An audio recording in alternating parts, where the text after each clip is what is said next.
Hebrews 11:1. Faith shows the reality of what we hope for. It is the evidence of things we cannot see. Faith shows the reality of what we hope for. It is the evidence of things we cannot see. Faith shows the reality of what we hope for. It is the evidence of things we cannot see.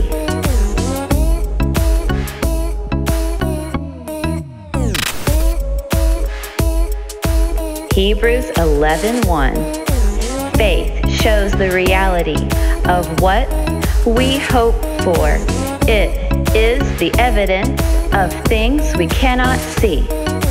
Faith shows the reality of what we hope for. It is the evidence of things we cannot see. Faith shows the reality of what we hope for.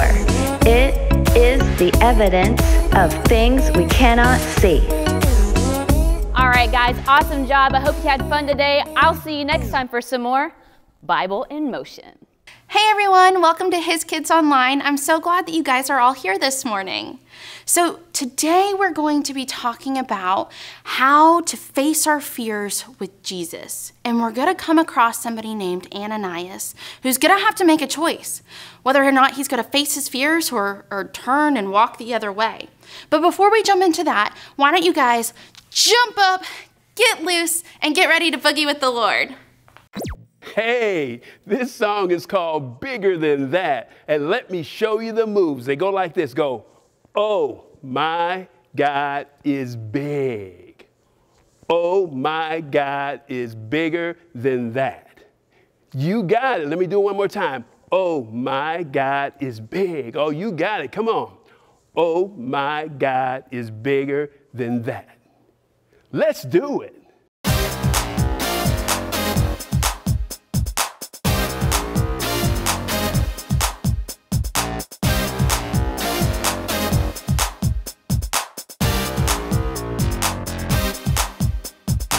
My God is bigger than the sun that shines. My God is bigger than a rapper's rhyme. My God is bigger than the plans we make. My God is bigger than that. My God is bigger than that. My God is bigger than the big blue sky. My God is bigger than the time gone by. My God is bigger than the trials you face. My God is bigger than that. My God is bigger than that. Oh my God is big. Oh my God is bigger than that. Oh my God is big. My God is bigger than that. My God is bigger than our destiny. My God is bigger than our fantasy. My God is bigger than your hopelessness. My God is bigger than that. My God is bigger than that. My God is bigger than Hollywood. My God is bigger than your wish I could. My God is bigger than your loneliness. My God is bigger than that. My God is bigger than that. Oh my God is big. Oh my God is bigger than that. Oh my God is big. My God is bigger than that. Oh my God is big. Oh my God is bigger than that. Oh my God is big. My God is bigger than that.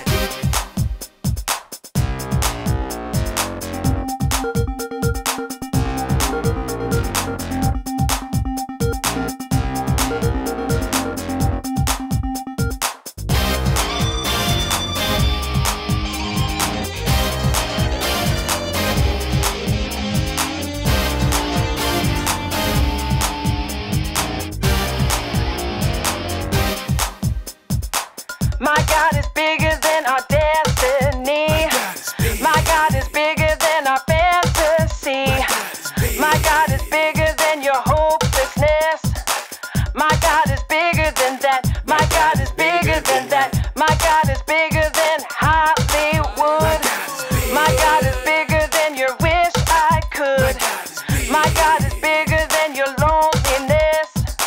My God is bigger than that. My God is bigger than that. Oh my God is big. Oh my God is bigger than that. Oh my God is big. My God is bigger than that. Oh my God is big. Oh my God is bigger than that. Oh my God is big. My God is bigger than that. That was so much fun. I love being able to worship with each of you guys. Even though we're not face to face, we still get to do it together, and that is awesome. Well, today's Bible story is going to take place in the New Testament in the books of Acts, and we're going to read in chapter 9, verses 10 through 31. But before we can jump right into our story, I've got to tell you what has just happened in the Bible. See, there's this dude named Saul, and Saul is not very nice. In fact, he's really mean towards Christians. He persecutes them, which means he goes after them and arrests them and does terrible things. Well, he's on his way to find some Christians when all of a sudden a light comes down and blinds him. And Jesus is asking Saul, "Why are you coming after me? Why are you doing this?" And then he tells Saul to go and wait. And who he's waiting for is going to bring us right into our story. See, there's a Christian named Ananias, and God is going to tell him something. Well, wait, is he going to tell him to play Minecraft? No. Although that would probably be pretty fun to play that with God. No, this is what God says. "Get up and go to the street called Straight Street. Find the house of Judas. Ask for a man named Saul. He is there now praying. Saul has seen a vision. In it, a man named Ananias comes to him and lays his hands on him. Then he sees again." Acts 9, 11 through 12. Now, remember, I just told you that Saul is not a very nice person. And Ananias has heard the stories about a man named Saul who does terrible things to Christians. So you must imagine that Ananias is like shaking when the Lord tells him to go to this man. He's probably like, "What? Like, God, no, he's really mean. Like, let's just leave him alone." But instead of saying that, he speaks back to the Lord and he says, "Lord, many people have told me about this man and the terrible things he did to your people in Jerusalem. Now he has come here to Damascus. The leading priests have given him the power to arrest everyone who worships you." Acts 9, verses 13 through 14. Then God... Oh, wait, God gives him a lightsaber and some force powers to protect himself? No. God, if Ananias chooses to follow what he says, is going to send Ananias just the way he is. See, he's telling Ananias that Saul has some really important work to do for him in his kingdom. He says, "Go, I have chosen Saul for an important work. He must tell about me to the non-Jews, to the kings, and to the people of Israel." Acts 9, verse 15. What do you guys think Ananias will do? Do you think he's going to follow Jesus and go and see Saul and lay his hands on him? Do you think he's going to face his fear of going to see the man who's done terrible things to Christians? Or do you think he's going to be like, "No thanks, I'm terrified," and walk the other way? Well, guys, he chooses to face his fears because he knows Jesus. And as he goes, he gets to the house of Judas, he walks in, he lays his hands on Saul and says, "Brother Saul, the Lord Jesus sent me. He is the one you saw on the road on your way here. He sent me so that you could see again and be filled with the Holy Spirit." Acts 9, verse 17.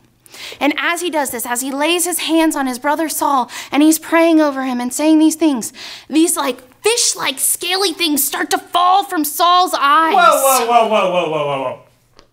You mean to tell me he was a fish? No, but I can see why you would think that. No, remember at the very beginning I told you that God had blinded Saul? Well, as Ananias was praying over him and laying his hands, that's kind of what fell off. And as it fell off, Saul could see again. And not only could he see again, he was completely transformed. formed. In fact, later on in the Bible, we're going to hear about a man named Paul, who is Saul, who goes on to tell all the people about Jesus and what he did. He does exactly what God said he would do.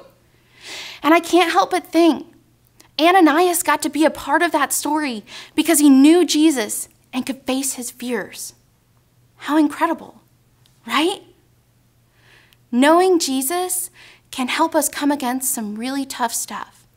And just like Ananias, we can probably face our fears because we have Jesus with us. Oh, I get it. So we can face our fears because we know Jesus? Exactly. That's exactly right. Knowing Jesus can help us face our fears. Which reminds me of a time one of my fears kept coming up and up and up again and again and again. But before we talk about that, why don't we go see Mr. Madison for something fun? So fear of the dark is called a cluophobia, and it's pretty dark in here, but I don't have much to be afraid of. And today for something fun, you're gonna learn some new words for all of the fears that they are out there. And I'm gonna have you guess by shouting out to your TV, which one do you think it is? Let's do this. The first fear is arachnophobia. You may have heard of it before. Well, what do you think arachnophobia means?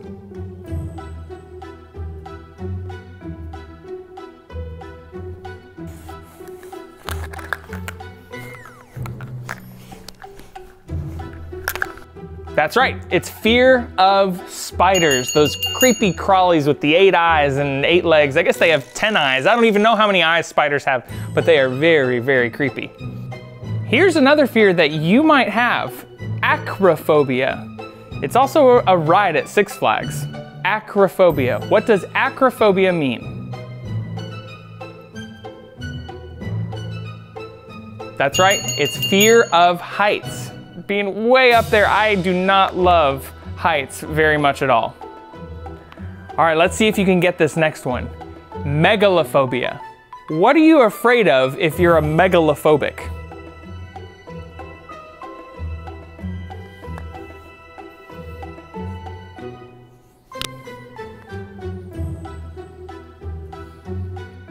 Did you guess it? It's fear of large things. That seems like a pretty strange thing to be afraid of, but I can see it. I can see seeing a gigantic something and being like, whoa, that is intense. Almost done, and then the lights will turn back on. But what do you think autophobia means? Autophobia. You might have heard that word auto before. Let's see if you can guess it.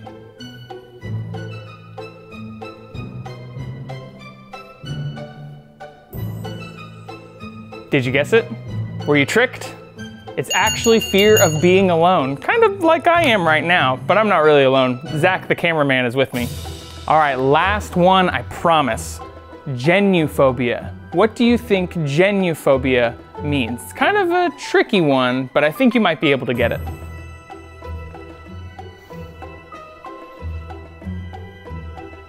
Did you get it? It was kind of weird. Fear of knees? Who's afraid of knees? I don't even understand why that is. But know that if you have Jesus, you have nothing to be afraid of. Jesus can help you conquer any of your fears. All right, back to Courtney. Whew, I'm sure glad these lights came back on. Some of those phobias that Mr. Madison was talking about, I definitely have. In fact, I am terrified of heights, guys. Like, extremely scared of heights. Like panic mode, all of it. I can't handle it. And one summer, all my friends wanted to do every week was go to Six Flags. You know the place with the roller coasters that are in the sky, right? That's what they kept wanting to do. So every week they would ask, hey Court, do you want to come? And I'd be like, no. I keep making excuses like, I have to watch my dog. You don't actually have to watch your dog. But I had to just keep coming up with excuses. And finally I realized, man, if I don't choose to face my fear of heights, I'm gonna miss out on all the fun with my friends this summer. So the next time they asked me, I was like, okay, yeah, I'm in. And we get there, and we walk into the gates, and I look up, and I'm like, oh my gosh, you really are in the sky when you ride those things.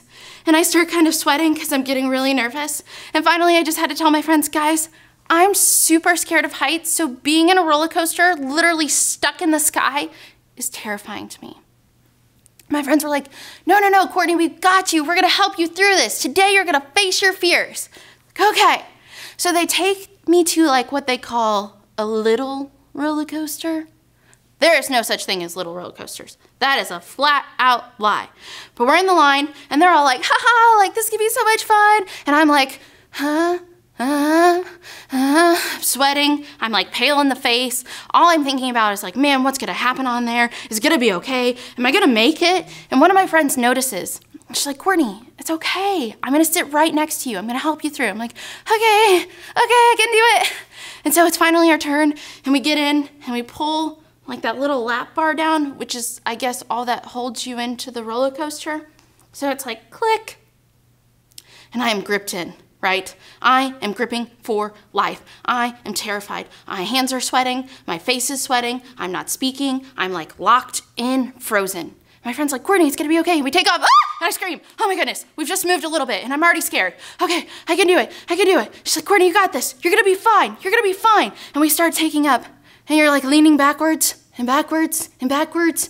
And I make the mistake of like peeking down over the side. And I'm like, really, in the sky? We're like, hi, okay. And she's like, Courtney, you got it. You got it, you're gonna do this. And we go down and and everybody around me, I'm sure I busted their eardrums. And we get through and we make it to the end. And I'm like, okay.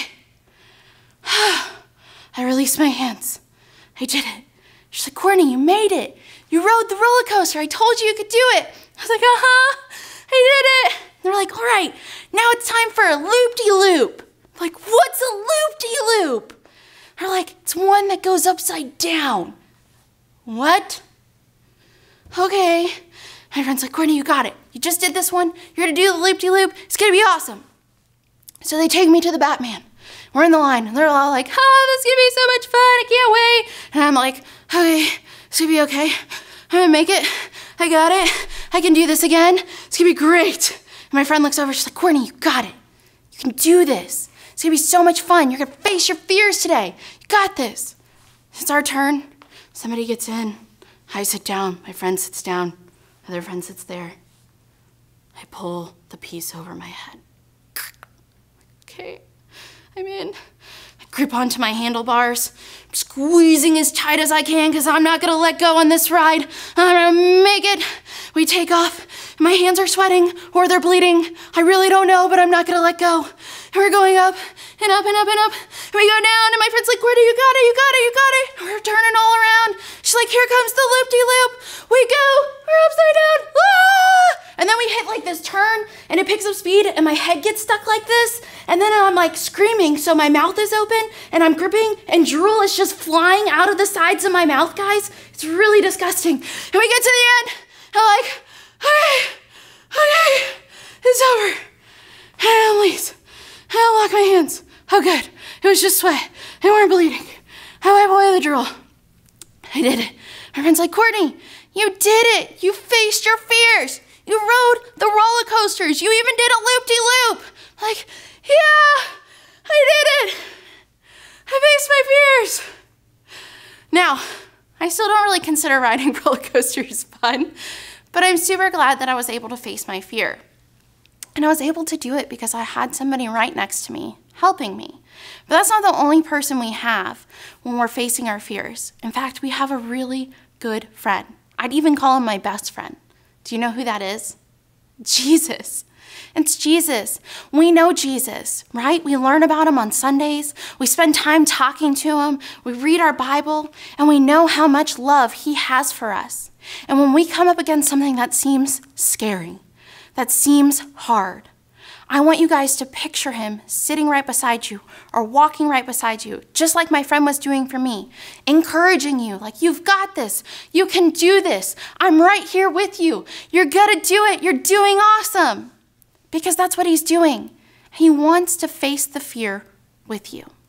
So remember, guys, when you're up against a tough situation and you're not sure if you can do it because you're so scared, maybe you're shaking and sweating like I was, know that your best friend Jesus is right there beside you and he's gonna help you face it.